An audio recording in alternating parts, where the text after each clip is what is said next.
Hello, ladies and gentlemen. If you don't know who I am, my name is Shook. I make videos for NBA DFS content, prize picks content.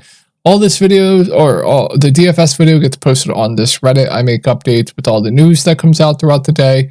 All that good stuff. Towards the end of the season, you're going to get a lot of crazy stuff that happens, so a lot will change from these videos. Unlikely tomorrow, I do expect most of these teams to play their main guys. So I don't think any crazy stuff will happen tomorrow, but more on like the teams that are tanking, right? So like none of these teams tomorrow are really tanking right now. Atlanta, they played their main guys today, so it's like, you know, Sacramento, the Knicks, Sixers, Miami. We got a lot of teams that'll be in the playoffs on this slate. So I don't think too much will change from this video as far as, you know, random scratches, all that good stuff. If you played Cade today, just unbelievable. But yeah, I make updates with all the news that comes out throughout the day. Very, very important. Yeah, you can ask me questions about the slate leading up to lock. Pretty much anything you need, I'll have this link down below. And if you ever need to get a hold of me privately, you can get a hold of me on Twitter right here. Or you can just ask me on Reddit. That's fine too. All right, let's get into my lineups from tonight. So finally going to have a losing day on the main slate. But night slate should be good. I did enter it last minute. I saw there was overlay. I had 30 seconds to enter, so I built a lineup in 30 seconds. It's going to work out, but it's not going to make up for the losses on main slate. So it's going to be a losing day personally for me. My core today was Giannis Antetokounmpo. Close game. If you would have thought this game stayed close, you would have think Giannis would absolutely nuke the slate with all the value that we had. But yeah, Giannis was a core play. Grant Williams was a core play. He was good. Brandon Miller core play. I mean, I don't know what that game was. Trey Mann core play. So the core was definitely a bit underwhelming today. Rounded out my lineup with Vucevic, Anthony Edwards, Jalen Smith, and Bertans. So hopefully you guys had a good night tonight. A lot of landmines. Yeah, guy I really liked today was Ayton, but he didn't fit my build. So yeah, I feel bad about fading him. I also had Nwora, but once the Vucevic news happened that he was starting, I moved some things around, and finally a losing day, but always a slate the next day, right? So let's close some of these and let's get into the slate. We got a 5-game slate for tomorrow. So Atlanta, Trae Young, Okongwu, they're out. I don't know why Draftkings not showing their out tags, but Atlanta ran a really, really tight rotation tonight. So, like, let's take a look at Atlanta's rotation. Jalen Johnson entered back into the starting lineup. He played 36 minutes. DeAndre Hunter played 35 minutes. DeJounte 35 minutes. Bogdanovic 33 minutes. They ran a really, really tight rotation here. I would expect something similar for tomorrow as well. I do want to pull up the standings for the Western Conference. Because I believe the Warriors and Rockets. Okay. And yeah, I will have the standings up from now on once these, you know, games, etc. get a bit more important. Well, let's go. Yeah, I expect them to play all their main guys that were in today. Maybe, you know, on a back-to-back, Jalen Johnson could sit, I guess, but I doubt it. We will see, though. But with that being said, I would expect same starting lineup here. I really, really like DeJounte Murray at 9.8K. Price just has not moved. Go-to guy, going to play big minutes. Now, definitely a downgrade with Jalen Johnson back in the lineup, but I still think he's a really, really good play. Definitely one of the better spend-ups on the slate. We do have a lot of good spend-ups, though, but I think DeJounte Murray in this range does look pretty good. Brunson looks good. What else? Sabonis is fine. Joel Embiid's on the limits. Can't go there. Possibly Jokic without Jamal Murray. Luka Doncic absolutely looks phenomenal as well. So, like, yeah, a lot of good spend-ups. I think DeJounte Murray is definitely one of my more favorite ones in GPPs. I really, really like him in this matchup going up against Dallas. Bogey, I think, is priced right. I think at that price point, I'd rather just play Jalen Johnson, who's, you know, a guy that's going to stuff the stats. I believe he went for a triple-double tonight. Played, I think it was, we just went over it, but it was 35 or 37 minutes. Good rebounder, has double-double upside. Triple-double, definitely an outlier, but Yeah, if he's going to play big minutes, he is one of the better, him, DeJounte, the two best fantasy producers on this team. I'm going to like him as well. I definitely do prefer him to Bog at their similar price points. Capella played 30 minutes tonight. He has a ceiling. I think he's too close in price point to Jalen Johnson for me personally to want to prioritize him over Jalen Johnson. Doesn't mean he's out of play either. It's a pretty good matchup here going up against Dallas as well. You guys always know I do like to target Daniel Gafford. So I don't mind Capella there. DeAndre Hunter played big minutes. He's fine as like a filler piece for me. I think he had a pretty good game tonight. Did I close everything? What did he went with? I want to say he had a good game.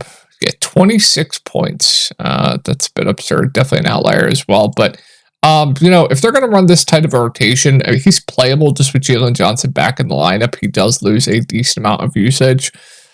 Like I said, Okongwu's out. Vic Krejci going back to the bench. No, thank you. I don't think I touch any of this value here. Bruno, he'll get the backup 5. I guess it's fine, but with Jalen Johnson, definitely a bit riskier. They could always just play Jalen backup 5, right? So let's move on to Dallas. Yeah, Luka's always just going to be your best spend on the slate. Like, he looks phenomenal. It's a pace-up spot going up against Atlanta. He is just absolutely absurd right now. Probably going to get you a triple-double or at least close to a triple-double. He is playing big minutes. So, yeah, he looks phenomenal. Now, if you want to pivot in GPPs to like a Kyrie Irving, who always goes much lower owned than Luka Doncic, I don't mind it. It just doesn't work half the time, right? But he'll play big minutes. Him, Luka, they're 1-2 punch. Sorry, I can't talk right now. I don't mind it. I think at similar price points, I'd rather play like DeJounte Murray or spend up a little bit for DeJounte Murray, but still decent. And then Derek Lively is going to remain out here. I don't know why they don't have the out tags up, but Derek Lively, I believe, is out. Could be out up to 2 weeks. Yeah, he is out. So you're going to get more solidified minutes for Daniel Gafford and Maxi Kleber. I like Daniel Gafford quite a bit at 5.7K. Good point per minute guy that should play high 20s minutes, possibly around 30. I think he's a very solid center play at 5.7K. Good point per minute. PJ Washington's going to play big minutes. I don't mind him. I think he's a decent value. And then you're going to see a bit more of Maxi Kleber. He's actually firmly in play at the Flatman price. I don't mind that. And then if no more value opens up on the slate, if you need like cheap guys, I don't mind Tim Hardaway Jr., Dante Exum. They have ceilings. They've been playing around 20 minutes each game. I definitely prefer them to like Derrick Jones Jr. Personally, Derrick Jones Jr. is just going to be in the lineup with high usage players, whereas Exum and Tim Hardaway Jr. will be a bit more high usage off the bench. So I actually don't mind them for value if you do need some cheap options. And yeah, I think there's a decent amount to like here on Dallas. Moving on to Sacramento. So their first game here without, I believe it was their first game without Monk. I have the rotation up here. We can break it down a bit. And yeah, here we go. So you saw a decent bump for Davion Mitchell off the bench with no Malik Monk. You saw Trey Lyles get a decent bump. He is back. He's been back for a couple games. And then you saw big minutes until the blowout for the starters, especially Keegan Murray. So with that being said, let's take a look at the price points. Not a good matchup here going up against the Knicks, but I still have some interest in these guys. First off, I think Trey Lyles is a pretty good value at 3.6K. Should play around 20 minutes. Good point per minute guy. So 3.6K, definitely solid value for the slate. It's definitely going to depend on like what other value opens up. We could have like a tremendous amount of Sixers value. Clippers, we have some value. So it's kind of going to depend. But as the slate stands right now, I do think Trey Lyles is a decent value. Prefer him to Davion Mitchell, but Davion Mitchell is still firmly in play. I definitely prefer these guys to the Dallas guys that we went over. Keelan Ellis, I think he's just priced right. If you need like a last piece in, sure, it's fine. He fouled out in 22 minutes last game. I don't mind it at 4.9K. It's solid. But more of like a last piece in filler type play for me. He's not going to be very high usage out there. Barnes at 5.1K has had pretty good games. He should play big minutes. I think he's just priced right for me. Doesn't really stand out too much. And then I know it's not a great matchup, but I do like Keegan Murray. He's just playing big minutes right now. He's taken a step forward offensively as well. He's going to chuck when he's out there, solid rebounder. I think the price point's still fair with Malik Monk out and Kevin Huerter out. So do like Murray there, and then Fox, Sabonis, they're just there for me. If I had to play one, I think it would be Sabonis, but I think I prefer some other spend ups that we went over or we're about to go over. Moving on to the Knicks. So the big news here is to keep an eye on Josh Hart. If he's out, I would expect just Preston Achiuwa to move in the starting lineup. Keep an eye on Mitch Robinson as well. I don't know if they want to start like a Bojan. So you should get it. Like I said, would be my guess is Jalen Brunson, Miles McBride, Dante DiVincenzo, Preston Achiuwa, Isaiah Hartenstein. I think would be my guess here. But if Josh Hart's in, I mean, I like Brunson at 9.1K. In a competitive game, he should play high 30s minutes. He's dominating usage, stuffing the stat sheet as well. I think he's a good spend up. I do give the edge to DeJounte Murray, though, at a similar price point. Let me know if you guys want me to keep going over like who I'd rather play over who. Who I'd rather play over who. I think it helps personally for me with my thought process and possibly helping you guys. So yeah, I would rather play DeJounte Murray over Brunson personally. Josh Hart, Dante DiVincenzo. I prefer Dante to Josh Hart. I think they're always going to be decent options just because the amount of minutes they're playing right now, and they're not bad producers. So I don't mind them. Miles McBride, same type of deal. Like, I'm good playing these guys as like last pieces in. I'm not going to prioritize them, but if they land in my lineup, I am not going to say no. Just the amount of minutes they're playing. Miles McBride is still cheap at 5.9K. He looks good. Hartenstein, if Mitchell Robinson is in, she'll play low 20s minutes. I think he's a reasonable value of 5.4K. And then I don't know if I go to much else here. Now, if Mitchell Robinson and Josh Hart are out and Precious Achiuwa does start, I love him for a value of 4.3K. Definitely would stand out as one of the better value plays in the slate. And then you'll probably see a bit more Bojan unless they just run the starters into the ground, which it is Tom Thibodeau, but probably see a bit more Bojan.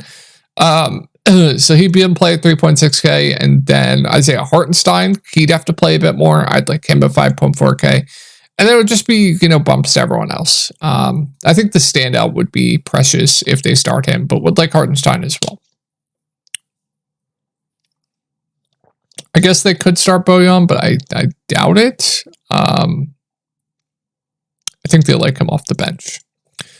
Moving on to the Sixers. So if everyone's in, I mean, it's tough to prioritize anyone here with Joel Embiid back. I mean, he's just going to dominate the usage, right? He was gassed at the end of that game, but going to dominate usage. He's on a limit, so it's basically impossible to get there in DFS, and it just hurts everyone else. Like, I can't pay 8.5K for Tyrese Maxey in an absolute treacherous matchup going up against Miami. I can't pay 7K for Tobias Harris. I can't do that with Oubre. I'm not going to touch the values. There just wouldn't be anything to like here.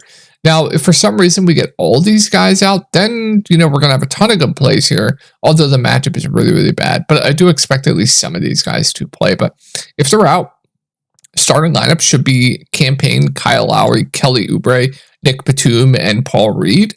So if Bamba's out, Paul Reed would have to play a decent amount. I really like him for value of 4.6K. Batum would be playable. Campaign would stand out as one of the better value plays in the slate. Kelly Oubre would stand out as one of the better mid-range plays in the slate. Kyle Lowry would be solid. Probably have to see a bit of like KJ Martin, etc.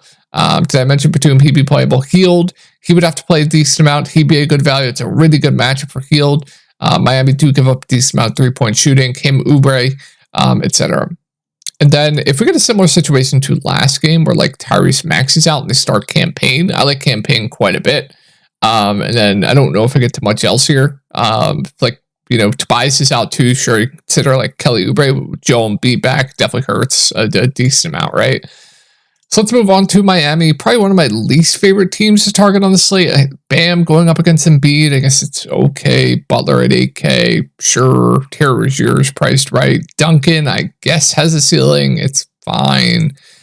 I don't like the value. Jamie, Caleb, no. Jovic, I mean, she'll play around 20 minutes. It's fine. It's like a filler piece for me. Highsmith's getting a ton of run. I have no idea why, but playable in large field GPPs.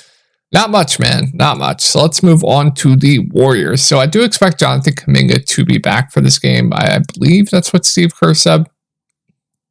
So with that being said, you should get Trace Jackson Davis going back to the bench. He'd be unplayable at that price point. Jonathan Kuminga himself, we'll have to see if he's going to be on some type of limit, but it's going to hurt like Andrew Wiggins. It's going to hurt the value.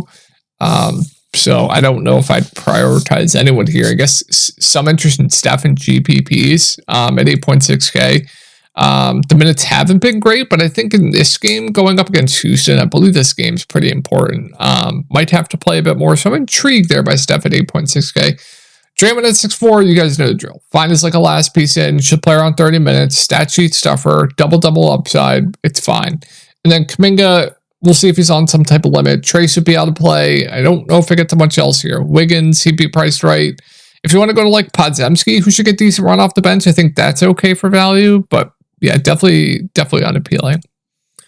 Moving on to Houston, who one of my favorite plays on the slate is going to be Jabari Smith at 6.3K. I think this is a matchup where they could just play Jabari Smith the normal minutes that he should be getting.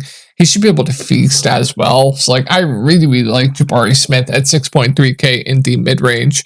Cam Whitmore, ever since coming back, has been playing low 20s minutes. I think he's a decent value. I don't think he'll be popular tomorrow at all. Dylan Brooks is playable at 4.2K, should play around 30 minutes, fine. And then what else? Jock Landale, I think this is a spot where they just play Jabari Smith more.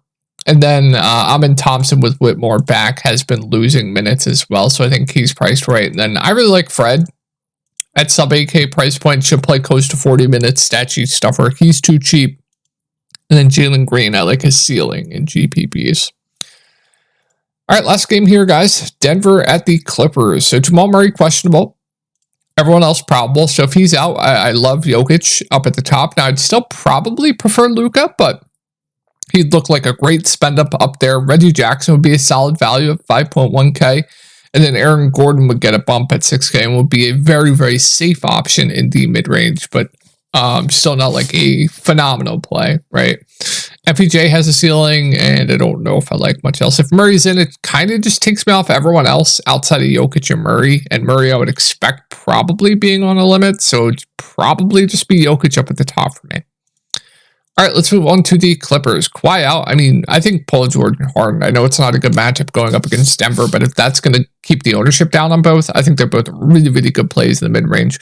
Just with no Kawhi, there's so much more usage to dominate here. They all got benched last game because they were playing horribly. None of the starters got fourth quarter run last game. They were on pace for huge minutes. So yeah, I really like Paul George. I really like James Harden. Zubac, I think, is okay at 5.8K. Wish he was a bit cheaper, but he should have to play big minutes. Norm Powell started last game. We know he's a good producer, good point per minute guy that's going to chuck when he's out there. I like him quite a bit. Man is solid for value at 3.7K. Westbrook might have to get a bit more run at 4.8K. I don't know if they can really go small in this matchup, but he's at least playable. I don't know if I get to like anyone else here, though. So hope you guys had a great night tonight, and I will talk to you guys in the next video.